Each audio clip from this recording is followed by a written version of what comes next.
여러분 안녕하십니까? 허슬똑띠입니다. 이번 영상에서는 개인의 회계구조에 대해 말씀드리도록 하겠습니다.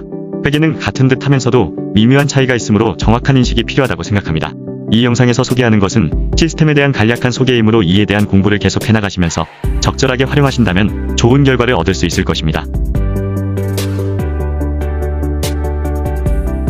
이전 영상에서는 기업의 회계구조에 대한 일반적인 사항을 개괄적으로 말씀드렸습니다. 다만 필수적으로 이해하셔야 할 부분을 설명드린 것이므로 중요성은 확실하게 이해하셨으리라 생각합니다. 따라서 실전에 유효적절하게 적용하기 위해서는 좀 더 필요한 것들이 있으므로 이에 대한 꾸준한 연구가 요구된다 하겠습니다. 그러면 이번 영상에서는 개인의 회계구조에 대해 말씀드리도록 하겠습니다.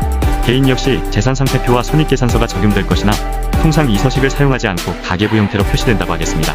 그러나 개인적으로 재산상태표와 손익계산서를 아래에서와 같이 나름 작성해보는 것도 좋을 것이라 생각합니다. 개인에게는 대표적인 자산이 집 또는 자동차입니다. 이외의 기업과 마찬가지로 은행에 예치해둔 예적금 등의 금융상품과 주식 또는 채권투자 자산도 있죠. 회계구조는 같으면서도 다른 측면이 있습니다.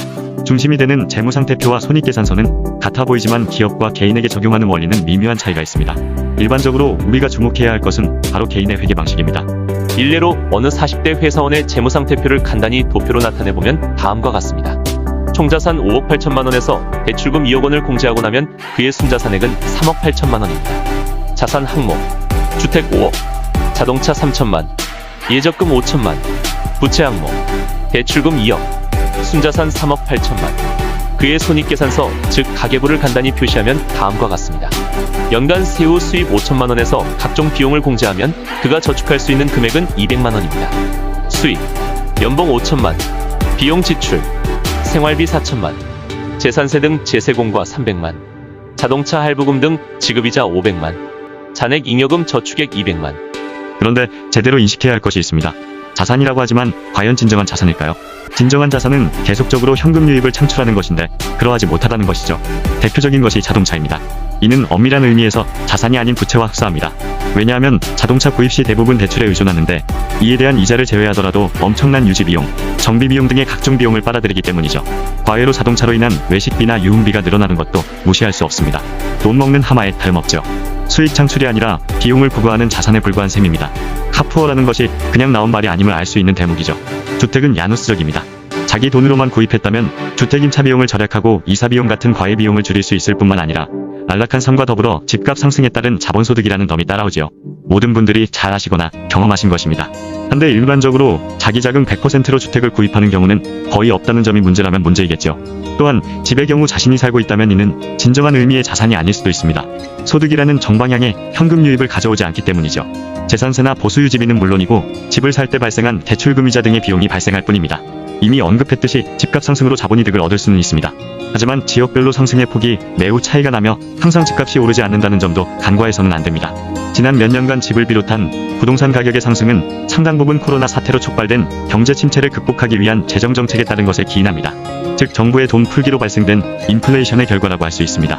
따라서 집값 폭등이 걱정되어 영끌로 집을 구입한 사람들은 인플레이션이 지나고 나서 집값 하락의 시기가 닥치면 하우스푸어로 전락할 가능성이 매우 높다는 점도 항상 유의해야 합니다.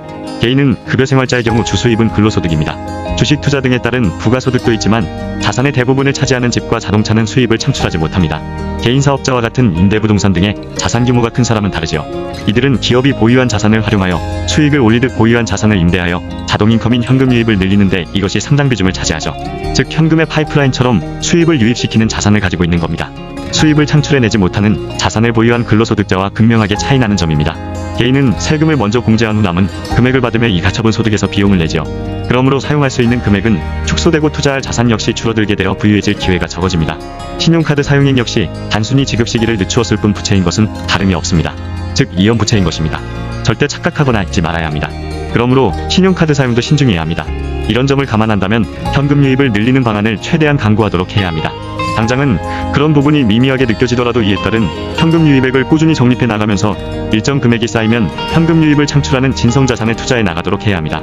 기업처럼 자산의 선순환 효과를 극대화해 나가는 겁니다. 필요한 경우 금융직 대출을 활용할 수도 있습니다. 이를 통해 자기 시간을 팔지 않아도 자동적으로 발생하는 패시브 인컴을 늘려나감으로써 부유해질 기회를 증가시키는 겁니다. 물론 소비 지출을 최대한 조절하여 비용보다 수입이 큰 구조를 만드는 것도 당연하죠. 마지막으로 강조할 사안은 부자들은 비용보다도 자산에 더 큰 관심을 둔다는 점입니다. 이는 일시적인 수입을 늘리는 것보다 꾸준히 현금 유입을 늘려주는 파이프라인 설계를 강조하는 것이죠. 이 영상을 시청해주신 모든 분들이 진정한 부를 이루시기를 기원드립니다. 다음 영상에서는 회계와 더불어 알아두어야 할 금융 시스템에 관해 말씀드리도록 하겠습니다.